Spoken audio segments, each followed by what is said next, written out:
a teacher at George Junior High. I teach special education. I was one of the last year's recipients of the Springdale Public Education Foundation grant. I'm very honored to have been asked to speak to you today. I'm super nervous, big time. I'd rather be in a group of 25 junior high kids than here right now. I thought, oh, this is going to be so easy. But I see several of you have bald heads. That makes me comfortable because my husband is bald. He's back up there. So,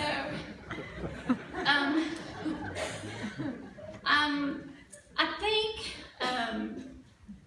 the project that we received our grant money for is called the Wrangler Roundup. And it was born out of both an academic need and a problem in which we could find no solution to fix due to lack of finances with our concession stand. We've been open for 12 years, and we've been using, is that it? Perfect. We have been using crock pots. I don't know about you, but boiled wieners are horrible, really bad. And so, our popcorn, we've gone through 3 popcorn machines, and the last one was becoming dangerous. It kept blowing the fuses, and so, if you'll go to the next slide. That solution, what we decided, the grant money was to name our concession stand the Wrangler Roundup, and we were able to renovate that concession stand, and it provided a very unique opportunity, which has grown from this, that created a sense of pride and partnership within our school and within 24 very, very special students that are close to my heart. So you can see what it looked like, and we were able to purchase a conventional hot dog roller machine like you see at the Come and Go, a pizza maker, a warming tray. We got nacho warmer, the chip warmer, a Frito and nacho dual warming set, and then we got a new popcorn machine as well. So that was kind of what our first step was to revitalize and to reopen and maintain our concession stand. But part 2 of that, if you'll go to the next slide, was to also provide our structured educational classroom, which are my students, with opportunities to obtain real-world experience in both life and job-oriented tasks. My students are in a structured educational setting. They have cognitive deficits, which place their academic abilities between a kindergarten and a 2nd grade level. And so there's a lot of stuff that I can do in class. I can tell you all day about, working the grill, working the roller, putting on the hot dogs, opening the packages, making a list of the items that we need for our concession stand. But if you're not there, you're never gonna get that real life experience to remember those skills. So this is a student, 2 students that are working on the food preparation side of this.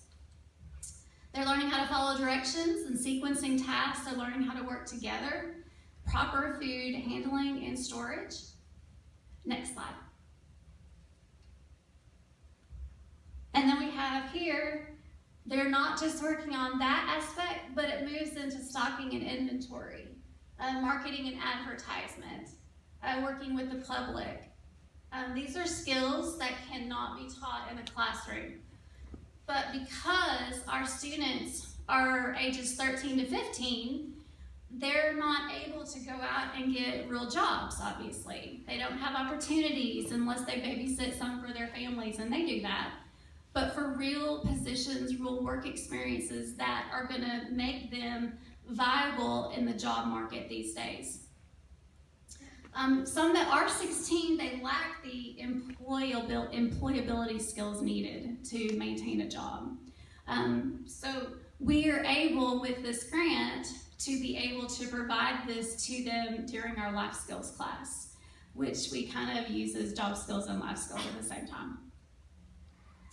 As you can see here, they're having to pick out the literacy component, spelling the words correctly, putting the correct prices up there. We also had, that wasn't good enough for a couple of our students. They actually wanted to use the computer to make some graphics to show people, hey, this is a great idea. You know, I can't read very well, let's have pictures. What a great idea is that? I mean, visuals, that's exactly what we do in class. That was generalization and carrying that over to a new aspect. Next slide. It also was, we were able to develop life skills and leadership skills because the students decided that we needed to launder the towels and the aprons so they could do the laundry, washing, drying, taking them back down there. Counting money was a big deal. Out of our kids, more than half came with no knowledge of money. That's no identification of money and not even being able to tell how much a dime stands for.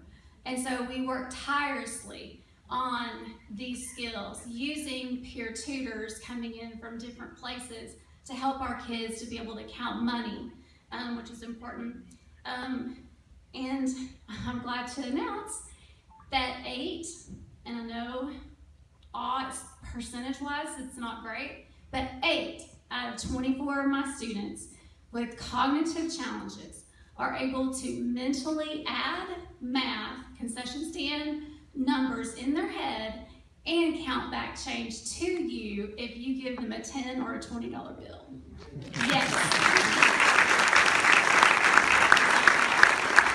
You know, we're not taught to do that anymore. We have a calculator. They're not able to do that. They're not able to use one in our concession stand. So it takes a lot of practice, Another amazing thing is that our students have become teachers to other students. It's teachers teaching, or students teaching teachers, students teaching students. Because what they do, they're able to show the next group to teach them their appliance that they're working on. They're teaching them popping popcorn and what that takes, showing them the steps that it takes to go through that process. And so they're teaching them how to do this. And so that now that next group of kids are able to run the concession stand for the next day. So it has been an amazing opportunity.